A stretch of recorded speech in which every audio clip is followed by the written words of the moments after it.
কলকাতায় ফের ভেঙে পড়ল পুরনো বহুতলের একাংশ। ঘটনাস্থল গিরিশ পার্ক থানার মুক্তারাম বাবু স্ট্রিট। রবিবার ভরদুপুরে পুরনো বাড়ির নির্মাণ কাজ চলাকালীন ঘটে এই অঘটন। বাড়িতে আটকে পড়েন এক নির্মাণ কর্মী, নাম কায়েম মোল্লা, বাড়ি উত্তর ২৪ পরগনার মিনাখায়। পরে জখম অবস্থায় তাকে উদ্ধার করে ভর্তি করা হয় কলকাতা মেডিকেল কলেজে। কলকাতা পুরসভার ২৫ নম্বর ওয়ার্ডের মুক্তারামবাবু স্ট্রিটে আচমকাই ভেঙে পড়ল বাড়ির একাংশ। অন্যান্য দিন এখানে প্রচুর মানুষের ভিড় থাকে, যেহেতু আজ ছুটির দিন সে কারণে মানুষের সংখ্যা খুব কম ছিল। সেই কারণেই কিন্তু বড়সড় দুর্ঘটনা এড়ানো সম্ভবপর হয়েছে। বেশ কিছুদিন ধরে মুক্তারামবাবু স্ট্রিটের ওই পুরনো বাড়ি ভেঙে নির্মাণ কাজ চলছিল। কাজ চলাকালীনই রবিবার দুপুর ৩:৩০ নাগাদ হুড়মুড়িয়ে ভেঙে পড়ে বাড়ির একাংশ। আটকে পড়া নির্মাণ কর্মীকে উদ্ধার করতে যায় গিরিশ পার্ক থানার পুলিশ সহ বিপর্যয় মোকাবিলা বাহিনী। ইন্টারনাল কনস্ট্রাকশন তৈরি হচ্ছে, ওপর G+5 দেখতে পাচ্ছি। আমাদেরকে কল করার পর আমরা এসে দেখি ইট বাড়িতে সব ভেঙে পড়েছে বাড়িটা, আর একজন ইনজোর্ড হয়েছে। নিয়ম মেনে কি পুরনো বাড়ি ভেঙে নতুন নির্মাণ চলছিল?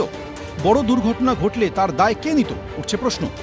ওরা রিকনস্ট্রাকশন একটা প্ল্যান নিয়ে, যেহেতু রিকনস্ট্রাকশনে পুরো বাড়ি একসাথে ভেঙে সেখানে প্রমোটিং করা যায় না, এক একটা অংশ ভেঙে ভেঙে এক একটা অংশকে তৈরি করতে হয়। আমার মনে হচ্ছে সেইভাবে তারা করার চেষ্টা করছিল। আমরা বিল্ডিং ডিপার্টমেন্টকে জানিয়েছি, তারা মনে করে যে এখানে কোনো নিয়মকে উল্লঙ্ঘন করে যদি কাজটা হয়েছে ইমিডিয়েট তারা অ্যাকশন নেবে।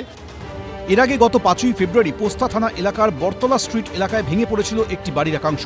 অল্পের জন্য প্রাণে বাঁচেন পথচারী মহিলা।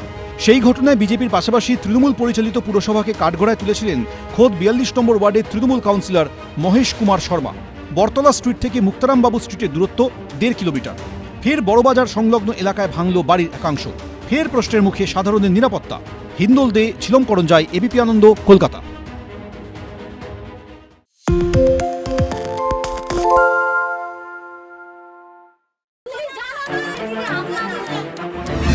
বাংলা চেঁচামেচি চায় না, বাংলা খবর চায়।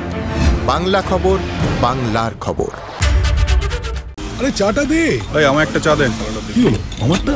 বাংলা পক্ষপাত চায় না, বাংলা খবর চায়। বাংলা খবর, বাংলার খবর।